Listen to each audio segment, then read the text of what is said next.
Hello, आपका फिर से वेलकम है मेरे यूट्यूब चैनल पे। हम लोग देख रहे हैं सीडीएस का मैथमेटिकल पार्ट, जिसमें हम लोग ज्योमेट्री कर रहे हैं। अभी ज्योमेट्री में हमने पहले ही 4 टॉपिक्स कर ली है। जो हाईलाइटेड टॉपिक्स है वो हम पहले ही कर चुके हैं। इस वीडियो में हम लोग ज्योमेट्री को कंप्लीट करेंगे और ये 5 टॉपिक करेंगे हम लोग आज के वीडियो में। तो शुरू करते हैं आज का वीडियो सिमिलर ट्राइंगल्स के साथ। तो सिमिलर ट्रायंगल से शुरू करते हैं। ठीक है, ये हमारा 5वां टॉपिक है ज्योमेट्री का। तो सिमिलर ट्रायंगल्स क्या होते हैं? द दो ट्रायंगल जो सिमिलर हो पर उनका साइज डिफरेंस हो, जिनके एंगल सिमिलर हो पर उनका साइज डिफरेंट हो। ठीक है, तो सपोज हम लोग कर लेते हैं ये। ओके, ये है हमारा एक ट्रायंगल।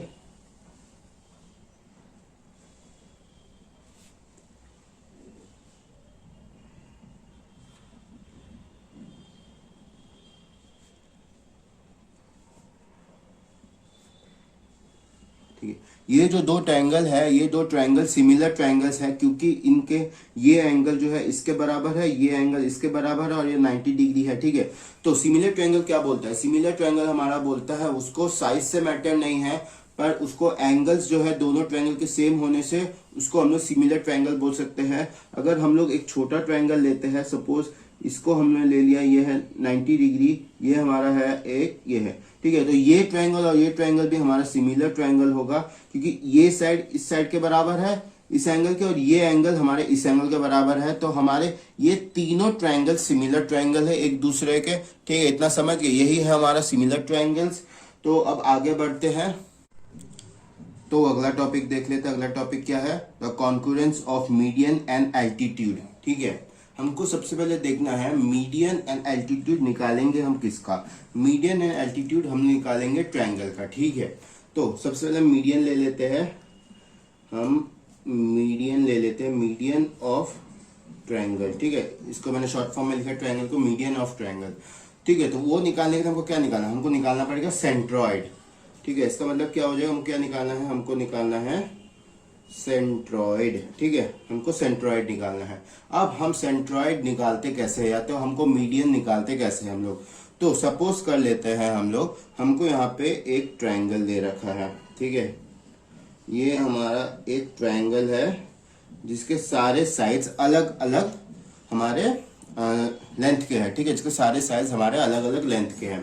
तो सपोज कर लेते हैं हम, ये हमारा ए है, ये हमारा, ठीक है, ये ए है, ये हमारा टी है, एंड ये हमारा एन। हमने रैंडमली इसको नंबर्स दिए हैं। ओके, अब हमको करना क्या है? एक साइड से जिसको ऑपोजिट साइड के सेंटर तक हमको लाइन खींच देना है।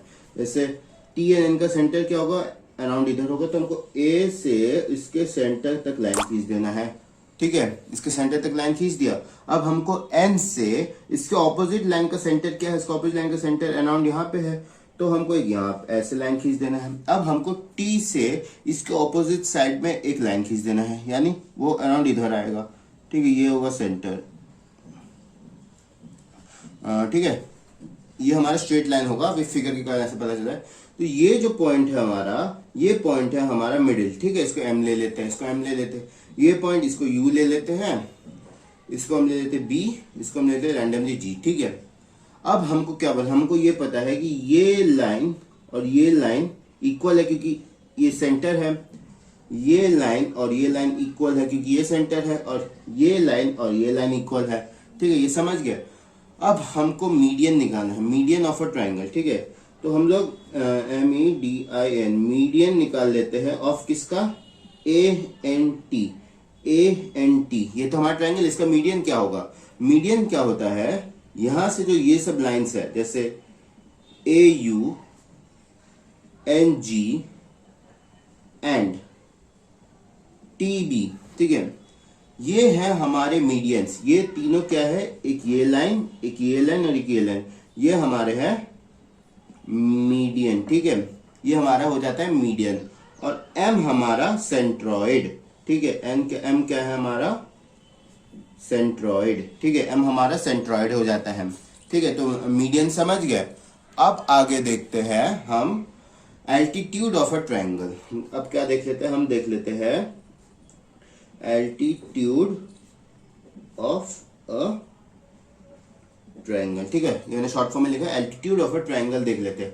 तो एल्टीट्यूड निकालने के लिए जो हमारा सेंटर होता है उसको हम बोलते हैं ऑर्थो सेंटर, ठीक है, उसको हम लोग क्या बोलते हैं, उसको बोलते हैं ऑर्थो सेंटर, ऑर्थो सेंटर हम बोलते हैं, ठीक है। अब ले लेते हैं और ठीक है, एल्टीट्यूड निकालने वाला जो ट्रायंगल होगा वो हमारे इस ट्रायंगल के जैसे नहीं होगा, उसके हमारे होने क्या चाहिए, तीनों के तीनों साइड सेम, ठीक है, तो ही हमारा ऑर्थो सेंटर निकलेगा। मतलब सपोज ये अगर हमारा 2 सेंटीमीटर है तो ये भी हमारा 2 सेंटीमीटर होगा और ये भी हमारा 2 सेंटीमीटर ही होगा, ठीक है। हमारे तीनों साइड्स ट्रायंगल के सेम होने चाहिए हमारा एल्टीट्यूड निकालने के लिए, पर वही मीडियन निकालने के लिए ऐसा कोई रूल है नहीं। ओके, तो वही सेम करेंगे हम। इसको हम लोग सपोज कर लेते हैं, चलो सपोज ABC, ठीक है। अब हमको B से उसका ऑपोजिट के सेंटर पे एक लाइन जो हमें बनाएगा क्या, 90 डिग्री, क्योंकि तीनों सेम है। A से ऑपोजिट पे एक लाइन, ये क्या बनाएगा, 90 डिग्री, पर इन कंडीशंस में 90 डिग्री नहीं बना रहे थे। ओके, अब C से एक हमारा लाइन, ये हमारा बनाएगा क्या, 90 डिग्री। ओके, समझ गए। इसको दे देते हैं EF, इसको D दे देते हैं। ओके, तो यहां तक समझ गए। तो हमारा एल्टीट्यूड क्या होगा, हमारा एल्टीट्यूड ऑफ ABC, हमारा एल्टीट्यूड ऑफ ABC क्या हो जाएगा, वही बीच वाले लाइंस, मतलब AD हो गया, फिर AD हो गया, फिर हमारा CF हो गया, और हमारा BE, ये हमारे क्या है, ये हमारे है एल्टीट्यूड, ठीक है, ये हमारे क्या हो जाते हैं, एल्टीट्यूड। और इसको हम लोग बीच में जो हमारा इंटरसेक्ट हो रहा है इसको हम लोग सपोज कर लेते हैं O, ठीक है। तो हमारा O क्या है, O है हमारा ऑर्थो सेंटर, O क्या है हमारा ऑर्थो सेंटर, ठीक है। इतना समझ गए। मीडियन ऑफ ट्रायंगल समझ गए हो आप, एंड एल्टीट्यूड ऑफ ट्रायंगल आप समझ गए हो। ओके, तो हम अपने अगले टॉपिक में बढ़ते हैं। तो हम अपना अगला टॉपिक देख लेते हैं, 7th टॉपिक। 7th टॉपिक क्या बोलता है, हमको निकालना है properties of angle, side and diagonals of a parallelogram, rectangle and square. हमको पैरेललोग्राम, रेक्टेंगल एंड स्क्वायर का हमको एंगल, साइड एंड डायगोनल्स के बारे में देखना है। ओके, तो चलो शुरू करते हैं अभी। तो पैरेललोग्राम देख लेते हैं। ये जो फिगर है ये हमारा एक पैरेललोग्राम है, ठीक है, इसके हमारे 4 साइड्स हैं, ठीक है। अब हम इसके साइड, डायगोनल्स एंड एंगल्स क्या है वो देख लेते हैं, ठीक है। तो हम ये देख सकते हैं कि हमारा AB जो है वो हमारे CD के बराबर है, ठीक है, और हमारा AD जो है वो हमारे BC के बराबर है। ओके, इतना समझ गए। तो ये लिख देते हैं अपना साइड, हमारा AB जो है हमारा CD के बराबर है, एंड हमारा जो AD है वो हमारे BC के बराबर, AD जो है हमारे BC के बराबर है, ठीक है, इतना समझ गए। अब डायगोनल्स के बारे में देख लेते हैं। डायगोनल्स हमारा क्या, हमारा जो AO है हमारा OC के बराबर है, एंड हमारा जो OD है वो हमारे OB के बराबर है। समझ गए इतना। डायगोनल्स क्या है हमारे जो AO है हमारा वो हमारा OC के बराबर है, एंड हमारा जो OD है वो हमारे OB के बराबर है, ठीक है, इतना समझ गए। अब हम देख लेते हैं एंगल्स के बारे में। यहां से हम ये पता कर सकते हैं कि जो ऑपोजिट एंगल है वही हमारे सेम होंगे। तो हमारा एंगल A एंगल C के बराबर होगा, and angle B angle D के बराबर होगा। तो क्या हो जाएगा, एंगल A हमारा एंगल C के बराबर हो जाएगा, एंड हमारा एंगल B जो है वो हमारा एंगल D के बराबर हो जाएगा, ठीक है, इतना समझ गए। ये हमारे पैरेललोग्राम का निकाल लिया। अब अगला हम अपने रेक्टेंगल का निकाल लेते हैं। तो अब रेक्टेंगल देख लेते हैं। ये हमने रेक्टेंगल लिया है ABCD, ठीक है। तो इसमें हम क्या देख सकते हैं, हमारा AB जो है वो हमारे CD के बराबर है, और AD जो है वो हमारे BC के बराबर है। तो इसी को लिख देते हैं, हमारा AB किसके बराबर है, CD के, एंड हमारा AD किसके बराबर है, वो हमारे BC के, AD BC के बराबर, ठीक है। अब डायगोनल्स के बारे में देख लेते हैं। वही AO जो है हमारे वो है OC के बराबर, और हमारा यहाँ से एक चीज आप ये देख सकते हैं कि हमारे चारों ही वो एक दूसरे के बराबर है। ठीक है, तो हम ऐसे लिख सकते हैं A O is equal to B O is equal to C O is equal to D O, क्योंकि रेक्टेंगल है हम इसको लिख सकते हैं ऐसे। ठीक है, ये समझ गया आप। हमारे डायगोनल्स ये हो जाएंगे। अब एंगल्स देख लेते हैं। एंगल्स में हम क्या देख सकते हैं, एंगल्स में हम ये देख सकते हैं कि हमारे जो चारों एंगल्स है वो सेम है, क्योंकि रेक्टेंगल है तो चारों एंगल हमारे राइट एंगल हो जाएंगे। तो हमारा angle A is equal to angle B is equal to हमारा angle C is equal to angle D हो जाएगा, जो हमारे क्या होगा, हमारे 90 डिग्री हो जाएगा। तो यही तक था हमारा रेक्टेंगल। अब हम स्क्वायर के बारे में देख लेते हैं। तो अब स्क्वायर देख लेते हैं। स्क्वायर में क्या है, स्क्वायर में आपको पता है कि हमारे चारों साइड्स होंगे सेम। ठीक है, उसको डायरेक्ट लिख देते हैं। ए बी हमारा हो जाएगा बी सी के बराबर, वो हो जाएगा सी डी के बराबर, वो हो जाएगा ए डी के बराबर। हमारे चारों साइड सेम होते हैं तो डायगोनल्स भी सेम ही होंगे ऑब्वियसली। ठीक है, तो डायगोनल्स भी हमारे सेम ही होंगे। तो हमारा ए ओ हो जाएगा हमारा इक्वल टू ओ बी हो जाएगा हमारा, ओ सी हो जाएगा हमारा, और ओ डी। हमारे चार डायगोनल्स भी इक्वल हो जाएंगे और एंगल्स वही स्क्वायर है तो चार एंगल्स भी हमारे इक्वल होंगे। ठीक है, तो हमारा angle A is equal to angle B is equal to angle C is equal to angle D. वो कितना है हमारा 90 डिग्री है। ठीक है, तो यहाँ तक स्क्वायर का समझ गए। चलो अब देखते हैं अपना अगला टॉपिक। तो हम अब अपना अगला टॉपिक देख लेते हैं। अगला टॉपिक क्या है, circle and its properties including tangents and normals. ठीक है, तो हम लोग सर्कल के प्रॉपर्टीज देखेंगे जिसमें हम टेंजेंट्स एंड नॉर्मल्स के बारे में बात करेंगे। तो टेंजेंट सबसे पहले देखते हैं, टेंजेंट होता क्या है। सपोज हमारा ये एक सर्कल है, ठीक है, और एक लाइन इसके बॉर्डर को टच करते हुए जा रही है। ठीक है, एक लाइन इसके बॉर्डर को टच करते हुए जा रही है, और सपोज ये आर हो, ये हमारा एस है। ये जो लाइन है हमारी, ये जो हमारी लाइन है, इसको हम लोग बोलते हैं टेंजेंट। ठीक है, ये हमारा टेंजेंट हो गया। अब टेंजेंट का एक चीज और देख लेते हैं टेंजेंट के बारे में। तो अगर हमारा सपोज एक सर्कल दे रखा है, ठीक है, और एक हमारा ये टेंजेंट है, एक हमारा ये टेंजेंट है। अगर हमारे टेंजेंट से निकलते हुए दो लाइन एक पॉइंट पे जाके मीट करे, ठीक है, सपोज ये P, ये Q, ये R, ठीक है, तो हमारा PR इज इक्वल टू हमारा QR होगा। तो हमारे ये लाइन और ये लाइन हमारा बराबर होगा। ठीक है, इतना समझ गए। अब हम टेंजेंट सर्कल देख लेते हैं। तो टेंजेंट सर्कल क्या होता है, ये हमारा टेंजेंट लाइन है। सपोज ये हमारा एक सर्कल है, ठीक है, ये हमारा एक सर्कल है।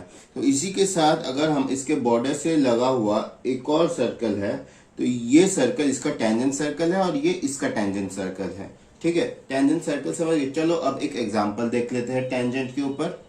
तो चलो एक क्वेश्चन देख लेते हैं टेंजेंट का। ठीक है, तो ये हमारा क्वेश्चन दे रखा है। क्वेश्चन में हमको ओ ए का हमको बोल दिया है 6 सेंटीमीटर है, और हमको ओ बी का दे रखा है 10 सेंटीमीटर। हमको निकालना है ए बी का लेंथ। ठीक है, तो ऐसे हमको पता है कि ओ ए है रेडियस 6, और ये हमको दे दिया। अब हमको ए बी का लेंथ निकालता है। तो हम लोग इसमें क्या करेंगे, हमको ये बहुत पहले से पता है कि किसी ट्रायंगल का दो साइड दे दिया हो तो थर्ड साइड हम लोग पाइथागोरस थ्योरम से ले सकते हैं।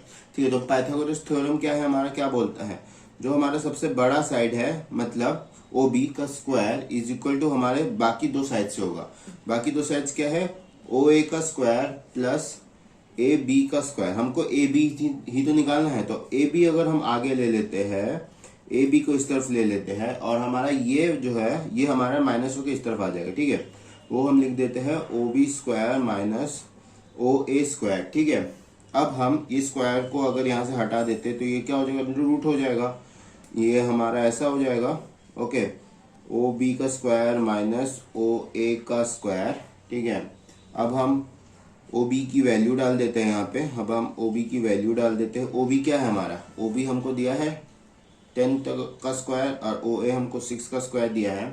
इसको जब हम लोग सॉल्व करेंगे हमारा आ जाएगा 64, और जब इसको सॉल्व करेंगे हमारा आ जाएगा 8। ठीक है, 8 सेंटीमीटर हमारा ए बी का लेंथ है। ए बी का लेंथ कितना निकल गया, ए बी है हमारा 8 सेंटीमीटर। ठीक है, इतना समझ गए। अब हम लोग देख लेते हैं नॉर्मल क्या होता है।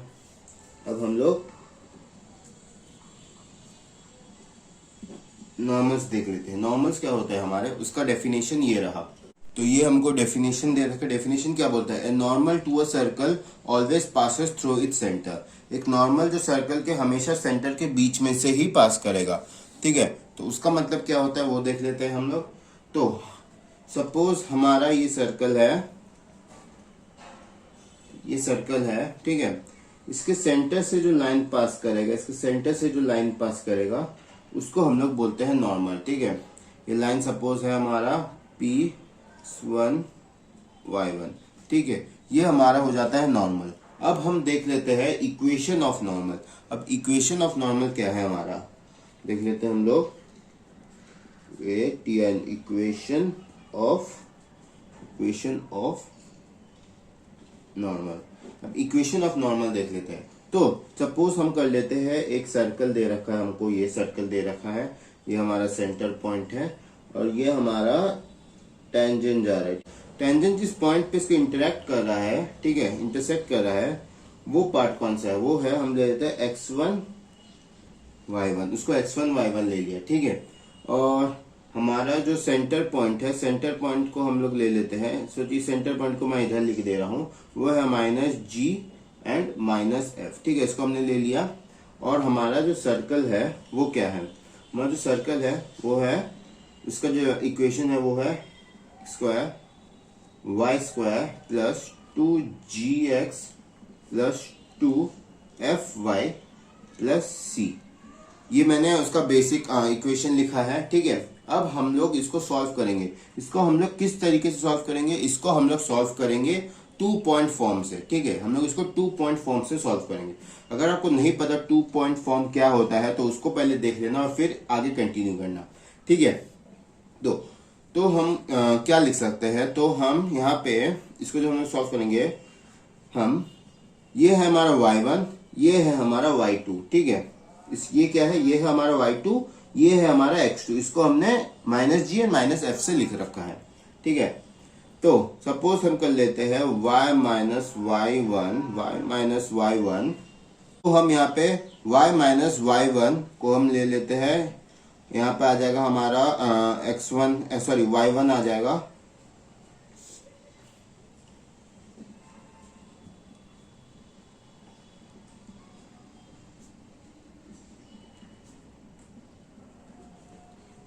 ये हमको मिल जाता है 2 पॉइंट फॉर्म को हम अगर यूज करें, ठीक है। 2 पॉइंट फॉर्म के यूज से हमको ये मिल जाएगा। तो ठीक, ये कैसे मिला? हमारा y है, y माइनस y1 हमको क्या देगा? 2 पॉइंट फॉर्म के हिसाब से हमको क्या देगा? हमको देगा y2 माइनस y1, ये तो y2 है, y2 minus y1 upon x2 minus x1 multiplied by x minus x1, ठीक है। ये आपको पता ही होगा। अब इसको हम लोग आगे फर्दर सॉल्व करने देते। अगर इसको हम फर्दर सॉल्व कर लेते हैं, जो y माइनस y1, ठीक है, ये हो जाएगा मेरा y1 प्लस f, ये हो जाएगा मेरा x1 plus g x minus x1, ठीक है। ये जो है यही है हमारा इक्वेशन ऑफ नॉर्मल, ठीक है। यही क्या है हमारा? ये हमारा इक्वेशन ऑफ नॉर्मल। तो फिर आगे देख लेते हैं अभी। तो हमारा अगला टॉपिक क्या है? अगला टॉपिक का नाम है लोसी। लोसी क्या है? Plural of locus. आपको लोकस पता होगा, ठीक है। ये हमारा लोकस का प्लूरल है, ठीक है। ये हमारे लोकस का प्लूरल है। तो अब हम लोकस के बारे में ही देख लेते हैं। ए सेट ऑफ पॉइंट जो हमारा सेटिस्फाई करता है कोई गिवन कंडीशन, ठीक है। हमारे जो सेट ऑफ पॉइंट्स जिसको हम सेटिस्फाई करते हैं एक गिवन कंडीशन में। तो सपोज हम लोग एक सर्कल ले लेते हैं, इसका बीच में है C, ठीक है। इसके बॉर्डर्स में काफी सारे पॉइंट्स, ठीक है, ठीक है। यही है हमारा लोकस, ओके, यही है हमारा लोकस। इसको हम लोग नॉर्मल प्लेन्स में समझ लेते हैं।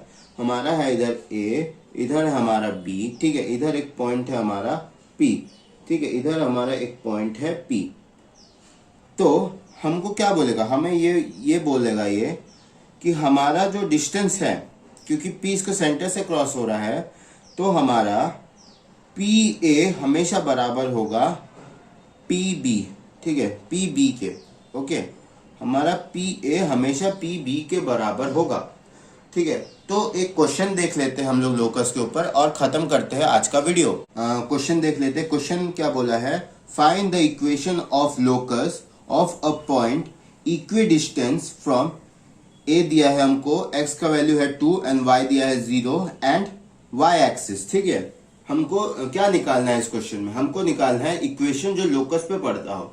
ओके, तो हम लोग सबसे पहले सपोज कर लेते हैं हमारा p है x, y। हमारा p क्या है? x, y है लोकस पे, ऑन लोकस। ठीक है, हमारा x, y है लोकस पे। ओके, तो मैंने आपको एक चीज बताया था, आपको पता होगा कि जब हम लोग a और b लिया है, यहाँ पे एक पॉइंट है जो इधर पड़ रहा है। ठीक है, हमारा PA और PB इक्वल होगा, उसी को हम लोग ग्राफ में देखेंगे अभी। ठीक है, इसी को मैं अब आपको ग्राफ में करके दिखाऊंगा। तो सपोज हम लोग एक ग्राफ ले लेते हैं यहाँ पे। ठीक है, ये हमारा y एक्सिस, ये हमारा x एक्सिस। सपोज यहाँ पे एक P है जिसका हमारा है, ये एक P है, तो पॉइंट P, ये हमारा है x1, ये हमारा है y1। ओके, ये हमारा x1 है, ये x पकड़ लो, ये हमारा पॉइंट है। तो अब हमको निकालना क्या है? अब हमको ये पता है कि पॉइंट से हमारा x का जो डिस्टेंस होगा वही सेम हमारा पॉइंट से y एक्सिस का भी डिस्टेंस होगा। ये तो नहीं हो, ऐसा तो नहीं हो सकता, ये डिस्टेंस हमारा सेम है, ये अलग है। ठीक है, ओके, ये समझ गया? ये हमारा, क्योंकि अगर पॉइंट इधर बना तो अलग सीन हो जाता है वो। ओके, हमारा एक पॉइंट है, तो इसको हम पकड़ लेते हैं n, इसको हम लोग पकड़ लेते हैं n, और हम लोग इसको पकड़ लेते हैं, ये हमको दिया है 2:0, ये हमको दे रखा है 2,0। ओके, यहां तक समझ गए? तो हम यहां से क्या लिख सकते हैं? हम ऐसे लिख सकते हैं, हम Pn हमारा इक्वल होगा PA के। हम वो कंडीशन नहीं ले रहे जहां पे आप पॉइंट इधर बनाओगे तो आपका नहीं बन रहा है, हम लोग लोकस का ले रहे, तो हमारा आपको क्वेश्चन में भी ऐसे ही दे रखा होगा। ठीक है, तो आगे देख लेते हैं। हम Pn को ऐसे लिख सकते हैं, Pn इज इक्वल टू ये, तो हम लोग Pn को ऐसे लिख सकते हैं। अब ऐसे क्यों लिखेंगे? क्योंकि ऐसे क्यों लिखेंगे हम? क्योंकि हमारा n जो है वो परपेंडिकुलर है हमारे x से। हमारा n जो है, ये है हमारा n, वो परपेंडिकुलर है हमारे x एक्सिस की। ठीक है, ये हमारा है परपेंडिकुलर। ठीक है, इसलिए हम इसको ऐसे करके लिख सकते हैं। ओके, तो अब हम लगा देंगे डिस्टेंस फॉर्मूला फाइंड करने के लिए। ओके, अब हम किसका इस्तेमाल करेंगे? अब हम लोग करेंगे डिस्टेंस फॉर्मूला का इस्तेमाल। ठीक है, डिस्टेंस फॉर्मूला का इस्तेमाल करते हैं। डिस्टेंस फॉर्मूला के हिसाब से हम इसको ऐसे करके लिख सकते हैं, x1 minus 2 to the power square plus y1 minus 0 to the power square is equal to हमारा हो जाएगा ये। ठीक है, इतना समझ गए? ये हमारा डिस्टेंस फॉर्मूला के हिसाब से हमने लिख दिया। अब हम लोग स्क्वायर कर देते हैं दोनों साइड को। अब हम लोग क्या कर देंगे? दोनों साइड को स्क्वायर। जब हम दोनों साइड को स्क्वायर करेंगे तो हमारा ये क्या हो जाएगा? हमारा ये हो जाएगा कट। ठीक है, ये कट जाएगा तो हमको क्या मिलेगा? हमको ये मिल जाएगा x1 स्क्वायर माइनस 4। ठीक है, x1 स्क्वायर सॉरी प्लस 4, इधर माइनस आ जाएगा, इसके कारण ये हो जाएगा x4x1 प्लस y1 स्क्वायर। ठीक है, इतना समझ गए? और इस तरफ क्या हो जाएगा हमारा? इस तरफ हो जाएगा हमारा x1 का स्क्वायर। ठीक है, x1 का स्क्वायर हो जाएगा। तो हम यहाँ से ये काट दे सकते हैं, और जब हम ये काट देंगे तो हमको क्या बचा? हमारा लास्ट में बचा क्या? हमारा बचा y1 square minus 4x1 plus 4 is equal, इस तरफ क्या है? 0। तो यही है हमारा इक्वेशन। ठीक है, यही इक्वेशन हमको फाइंड करना था। ठीक है, यही तक था हमारा आज का वीडियो। अगर आपको वीडियो पसंद आया तो लाइक शेयर एंड सब्सक्राइब कर देना, और प्लीज कमेंट कर देना, क्योंकि आपके कमेंट से ही मेरे को मोटिव मिलता है आगे वीडियो बनाने के लिए। और चलो मिलते हैं अपने अगले वीडियो में। Thank you.